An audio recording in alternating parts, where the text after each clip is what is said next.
নমস্কার, শুরু করছি আজকের সংবাদ।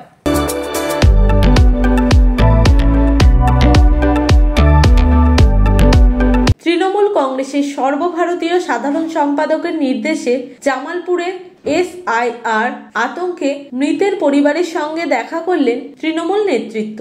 কিছুদিন আগেই কেরালায় শ্রমিকের কাজ করতে গিয়ে SIR আতঙ্কে আত্মহত্যা করেন পূর্ব বর্ধমানের জামালপুরে নবগ্রামের বাসিন্দা বিমল সাঁতরা।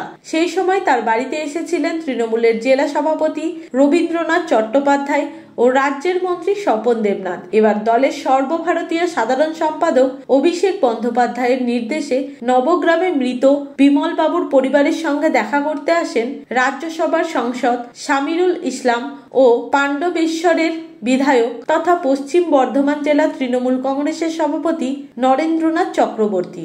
সঙ্গে ছিলেন জামালপুরে তৃণমূলের ব্লক সভাপতি মেহমুদ খান, বিধায়ক তথা জেলার SC/OBC সেলের জেলা সভাপতি অলোক কুমার মাঝি, ST সেলের জেলা সভাপতি তারক টুডু, সহ সভাপতি ভূতনাথ মালিক, যুব সভাপতি উত্তম হাজারি, শ্রমিক সংগঠনের সভাপতি তাবারুক আলী মণ্ডল, মহিলা নেত্রী কল্পনা সাঁতরা সহ স্থানীয় নেতৃত্বরা।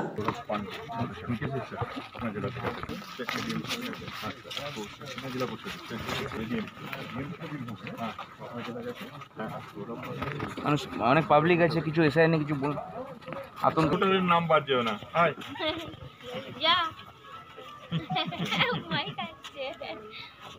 ফর্ম চলে এসছে সবাই?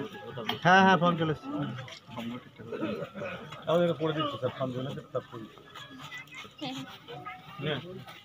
বিমল বাবুর বাড়িতে গিয়ে তারা তার পরিবারের সদস্যদের সঙ্গে কথা বলেন, সমবেদনা জানিয়ে পাশে থাকার বার্তা দেন। নরেন্দ্রনাথ বাবু বলেন, তাদের নেতা অভিষেক বন্দ্যোপাধ্যায়ের নির্দেশে তারা এখানে এসেছেন। সারা রাজ্য জুড়ে বিজেপি এই SIR এর নামে আতঙ্ক সৃষ্টি করতে চাইছে, সকলকে কাগজ জোগাড় করার মাধ্যমে বিভ্রান্ত করতে চাইছে।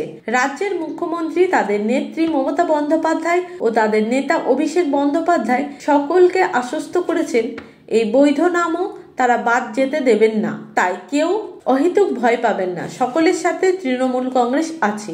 তিনি বলেন, বাংলার মানুষ এগুলো খুব ভালোভাবে বেছে নিচ্ছে না, আগামী নির্বাচনে উপযুক্ত জবাব পাবে বিজেপি। মেহমুদ খান বলেন, তাদের নেতা অভিষেক বন্দ্যোপাধ্যায়ের নির্দেশে আজ রাজ্যসভার সাংসদ শামিরুল ইসলাম ও তাদের অত্যন্ত কাছের বিধায়ক তথা পশ্চিম বর্ধমানের দলের জেলা সভাপতি নরেন্দ্রনাথ চক্রবর্তী এখানে এসেছিলেন। তারা দলের পক্ষ থেকে বিমল বাবুর পরিবারের সদস্যদের সঙ্গে দেখা করে তাদের সর্বতোভাবে পাশে থাকার বার্তা দেন। তিনি বলেন, SIR নিয়ে কেউ আতঙ্কিত হবেন না, যে কোনো সমস্যায় তৃণমূল কংগ্রেস, তাদের নেতা অভিষেক বন্দ্যোপাধ্যায় ও তাদের সর্বোচ্চ নেত্রী রাজ্যের মুখ্যমন্ত্রী পাশে থাকবেন। একটিও বৈধ ভোটারের নাম বাদ যাবে না, অহেতুক আতঙ্কিত হয়ে কোনো ভুল পথে যাবেন না। একের পর এক বিভিন্ন জেলা থেকে খবর আসছে যে মৃত্যুর ঘটনা, এবং অভিষেক বন্দ্যোপাধ্যায়ের নির্দেশে আপনারা এসেছেন, পরিবারের সঙ্গে দেখা করলেন, কি বলবেন? দেখুন, আমাদের নেতা মাননীয় অভিষেক বন্দ্যোপাধ্যায়ের নেতৃত্বে সারা বাংলায় SIR এর বিরুদ্ধে আন্দোলন চলছে। অভিষেক ব্যানার্জি একটা কথাই বলেছেন যে একটা বৈধ ভোটারের নাম বাদ যাবে না। আর বিজেপি যেভাবে বাজারে হাল্লাবাজি শুরু করেছে, যেভাবে দিল্লির জমিদাররা মানুষের মধ্যে আতঙ্ক ছড়াবার চেষ্টা করেছেন, তার ফলে অনেক মানুষ ভয় পেয়ে গেছে। তারই ফলশ্রুতি আজকে আমাদের আমরা বিমল সাঁতরার বাড়িতে এসেছিলাম। একটা পরিবারের মানুষ তামিলনাড়ুতে মারা গেলেন। আমাদের রাজ্যসভার সাংসদ মাননীয় শামিরুল ইসলাম সাহেব আছেন, আমাদের ব্লক প্রেসিডেন্ট, আমাদের এখানকার MLA ভাই অলোক, এরা সবাইকার চেষ্টাতে আমরা তামিলনাড়ু থেকে তার পোস্টমর্টম করে তার বডি এখানে আনানো, যেভাবে এখানকার মানুষ সহযোগিতা করেছেন এবং আমাদের নেতা অভিষেক বন্দ্যোপাধ্যায় সঙ্গে সঙ্গে এই মানুষের পাশে দাঁড়িয়েছেন। আসলে এটা একটা বাংলার মধ্যে একটা আতঙ্ক ছড়ানোর চেষ্টা, সে আতঙ্কের ফলশ্রুতি হলো এভাবে একটার পর একটা মানুষ হারিয়ে যাচ্ছে। আজকেও ধনিয়াখালীতে একজন আদিবাসী মহিলা তার বাচ্চাকে নিয়ে 6 বছরের বাচ্চা মেয়েকে নিয়ে বিষ পান করে নিয়েছে এবং মৃত্যুর সঙ্গে পাঞ্জা লড়ছেন।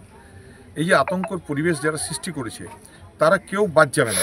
তারা ভাবছে বাঙালি কিন্তু জেগে উঠছে।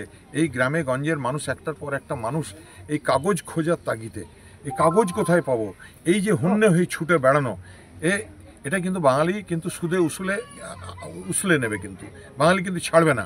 যদি কেউ ভেবে থাকে বাংলাকে উত্তক্ত করে, বাংলাকে অতিষ্ঠ করে, বাংলাকে সন্ত্রস্ত করে, বাংলার মানুষের উপর যদি অত্যাচার এটা করছে, যেটা বিজেপি যারা জমিদার, দিল্লির জমিদার, তাদের বিরুদ্ধে বাংলা কিন্তু রুখে দাঁড়াবে, বাংলা গর্জে উঠবে। এবং আমরা সমস্ত মানুষকে বলবো আতঙ্কগ্রস্ত হবেন না, ভয় পাবেন না। আমাদের নেতা অভিষেক বন্দ্যোপাধ্যায়, বাংলার মাননীয় মুখ্যমন্ত্রী মমতা বন্দ্যোপাধ্যায় বারবার বলছেন যে একটাও বৈধ ভোটারের নাম বাদ যেতে দেব না। এটাই আমাদের লড়াই। আমাদের ছেলেরা প্রত্যেকটা গ্রামে গঞ্জে ক্যাম্প করেছে, আমরা করেছি, কি বলে, ওয়্যার রুম করেছি। আমরা প্রত্যেকের নাম যাতে বাদ না যায় তার চেষ্টা করছি। এবং আমরা সবাইকে বলবো যে সবাই নিশ্চিন্তে থাকুন, আমরা বৈধ ভোটারের নাম বাদ যেতে দেবো না, আমরা সঙ্গে আছি। রাজ্য জুড়ে যখন একের পর এক মানে এরকমভাবে মানুষ মারা যাচ্ছে, পরিবার অভিযোগ করছে যে এসআইআর আতঙ্কে মারা যাচ্ছে, সেই টাইমে দাঁড়িয়ে বিজেপি যেটা অভিযোগ করছে যে আপনারা মৃত্যু নিয়ে রাজনীতি করছেন এবং এসআইআরের মিথ্যা আশ্রয় নিচ্ছেন, কি বলবেন? দেখুন, আমি আজকে আস্তে আস্তে ভাবছিলাম যে বিজেপির সৎসাহস নেই যে মানুষগুলো মারা যাচ্ছে তাদের বাড়িতে যাওয়া, তাদেরকে একটু সমবেদনা জানানো, তাদের পাশে থাকার কথা বলা, এটুকু সৎসাহস ওদের নেই। তাই ওরা ওই শুধুমাত্র ঠান্ডা ঘরে বসে বড় বড় কথা মারছে, বুকুনি দিচ্ছে। তো এসবও কোনো লাভ হবে না, বাংলার মানুষ ওদের স্বরূপ চিনে নিয়েছে। আজকে যখন এখানে জামালপুরে একজন মারা গেছে, আপনারা দেখা করতে আসেন, সেই সময় বিরোধী দলনেতা বর্ধমান শহরে আজকে র্যালি করছে, মানে বিজেপির পক্ষ থেকে প্রতিবাদ সভা বলে, কি বলবেন? দেখুন, ওনার তো সব রাজনীতি, মানুষের মৃত্যু নিয়ে রাজনীতি, বাংলা নিয়ে রাজনীতি, রবীন্দ্রনাথকে নিয়ে রাজনীতি, বাংলার কৃষ্টি সংস্কৃতিকে নিয়ে রাজনীতি। ওনার কাছে বাংলা কোনো ব্যাপার নয়, উনি গদির দিকে তাকিয়ে থাকেন, কিন্তু ওই গদি কখনো ওনার কাছে আসবে না, কারণ বাংলার মানুষ ওকে ছুঁড়ে ফেলে দেবে।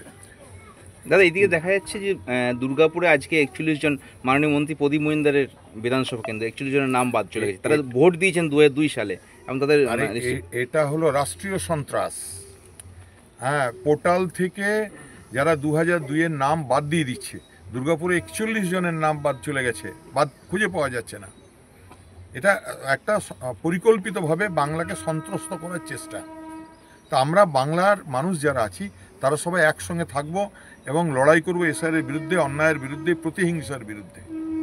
রাজ্যসভার সাংসদ বিজেপির রাকেশ সিনহা তো নভেম্বরে দিল্লিতে ভোট দিয়েছেন, আর এবার বিহারে ভোট দিলেন। ওদের বেলায় কোথায় এসআইআর? ওদের যদি লজ্জা থাকতো, হ্যাঁ, তাহলে ওরা প্রথমত নিজেদের নাম কাটাতো। এটা তো একটা মানে রাজ্যসভা সাংসদ, তিনি দিল্লিতেও ভোট দিয়েছেন নভেম্বরে, আবার এবারে ভোট দিলেন বিহারে। নমস্কার, আশা করি আমাকে চিনতেই পারছেন, সুকান্ত প্রামাণিক। আমরা মাস চারেক আগে আপনাদের জানিয়েছিলাম যে আমরা ডাক্তারবাবুদেরকে আমাদের স্টুডিও এনে আমরা একটা অনুষ্ঠান শুরু করতে চলেছি। অনুষ্ঠানটা এরকম ছিল যে নাম এরকম, সঙ্গে ডাক্তারবাবু। আমরা তো ডাক্তারি বিভিন্ন সমস্যা নিয়ে, চিকিৎসা সংক্রান্ত বিষয় নিয়ে অনেক সময় সমস্যার সম্মুখীন হই। তখন চটজলদি কোনো সিদ্ধান্ত নিতে না পেরে হয়তো আশপাশের মানুষজন যা বলছে আমরা সেটাই করি ভয়ের কারণে। এবার আমরা এই মন্তব্যগুলো যদি সাধারণ মানুষদের কাছ থেকে না শুনে যদি বিশেষজ্ঞদের কাছ থেকে শুনি, যিনি যে বিষয়ে চিকিৎসক তার কাছ থেকে শুনি, আমাদের মনে হয় তার পরামর্শটা রোগের ক্ষেত্রে আমাদের অনেক বেশি উপযুক্ত হবে, অনেক বেশি কাজে লাগবে। তো যথারীতি সেই জুলাই থেকে আমাদের অনুষ্ঠান চলছে, সঙ্গে ডাক্তারবাবু অনুষ্ঠান। আপনারা যদি এই অনুষ্ঠানগুলো দেখেন আমাদের খুব ভালো লাগবে, আপনাদের জন্যই করা। প্রত্যেক মঙ্গলবার আমাদের স্টেট কার্ড নিউজ থেকে অনুষ্ঠান সম্প্রচারিত হয়।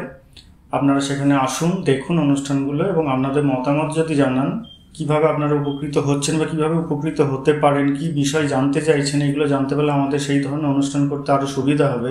তবে আমরা আগেও কিছু অনুষ্ঠানে বলেছি যে আমরা লাইক, শেয়ার, কমেন্টের জন্য অনুরোধ করি না, করবও না। সেটা যদি আপনাদের ভালো লেগে থাকে, আমরা এটুকু জানি বা বুঝি, আপনারা সেটা নিজে থেকেই করবেন। কাজে ওটা আমরা আলাদা করে অন্য বিভিন্ন জনের মতো বা বিভিন্ন চ্যানেলের মতো আলাদা করে কোনো দাবি বা আবদার রাখছি না। শুধু এটুকু অনুরোধ, আমাদের এই অনুষ্ঠানটা আপনারা দেখুন। আপনারা যদি উপকৃত হন এর থেকে, আমরা জানবো আমাদের এই পরিশ্রম সার্থক।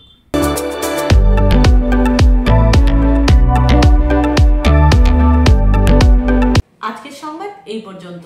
নমস্কার।